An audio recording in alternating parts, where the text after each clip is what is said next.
শিক্ষা সংক্রান্ত আপডেটগুলো পেতে অবশ্যই চ্যানেলটিকে সাবস্ক্রাইব করুন এবং পাশে থাকা বেল আইকনটি ক্লিক করুন। নমস্কার, আপনি দেখছেন এডুটেক তন্ময় চ্যানেল। মধ্যশিক্ষা পর্ষদের অর্ডার অমান্য করে মেয়াদ বৃদ্ধি স্কুলের ম্যানেজিং কমিটির। দেখুন কি বলা হয়েছে। রাজ্যের 15,000 উচ্চ প্রাথমিক, মাধ্যমিক এবং উচ্চ মাধ্যমিক স্কুলের পরিচালন সমিতি বা ম্যানেজিং কমিটির মেয়াদ ফুরোনোর পরেও কি তারা দায়িত্ব পালন করবে, নাকি প্রশাসক দায়িত্ব নেবেন?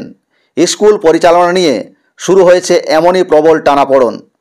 রাজ্য জুড়ে স্কুলগুলির সঠিক পরিচালনা ও ব্যবস্থাপনা নিশ্চিত করতে মধ্যশিক্ষা পর্ষদ গত 2 ডিসেম্বরের নির্দেশিকায় জানিয়েছিল, সাহায্যপ্রাপ্ত ও পোষিত স্কুলের ম্যানেজিং কমিটির মেয়াদ 2022-এর আগে শেষ হয়ে গেলে আর মেয়াদ বাড়ানো যাবে না। সব জেলা স্কুল পরিদর্শক ডিআই মাধ্যমিককে বলা হয়েছিল, পরিচালন সমিতির মেয়াদ বৃদ্ধি না করে প্রশাসক নিয়োগ করুন। পরবর্তীতে ওই প্রশাসককে দিয়েই পরিচালন সমিতি পুনর্গঠন করা হবে। শুধু যেসব স্কুল নিয়ে মামলা চলছে সেগুলি বাদ রাখার কথা বলা হয়েছিল এই নির্দেশিকায়। অভিযোগ, পর্ষদের এই নির্দেশিকা উড়িয়ে 2019-এর স্কুল শিক্ষা দপ্তরের পুরনো একটি নির্দেশিকাকে হাতিয়ার করে ডিআইদের একাংশ 4-5 বছরের পুরনো এমসিকেই এক্সটেনশন দিচ্ছেন। 2019-এর সেই নির্দেশিকায় বলা হয়েছিল, মেয়াদ শেষ হয়ে গেলে পরিচালন সমিতিকে এক্সটেনশন দেওয়া হোক।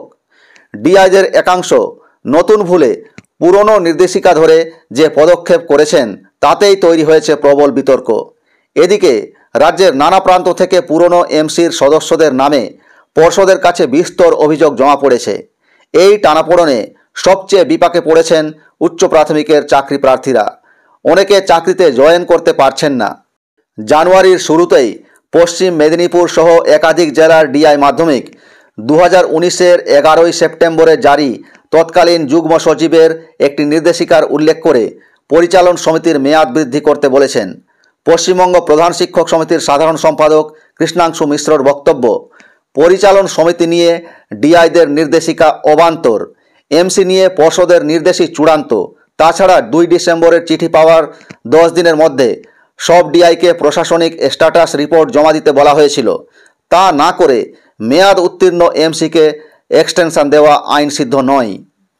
মধ্যশিক্ষা পর্ষদের আধিকারিকদের বক্তব্য, হুগলির পান্ডুয়ার এক স্কুল, হাওড়ার বালি নিশ্চিন্দা বয়েজ স্কুল, পশ্চিম মেদিনীপুর সহ নানা জেলায় মেয়াদ উত্তীর্ণ ম্যানেজিং কমিটির বিরুদ্ধে বিভিন্ন অভিযোগ জমা পড়েছে, যার প্রেক্ষিতে স্কুল শিক্ষা দপ্তর ও কমিশনারেটের সঙ্গে আলোচনা করেই স্কুলে প্রশাসক বসানোর সিদ্ধান্ত হয়েছে।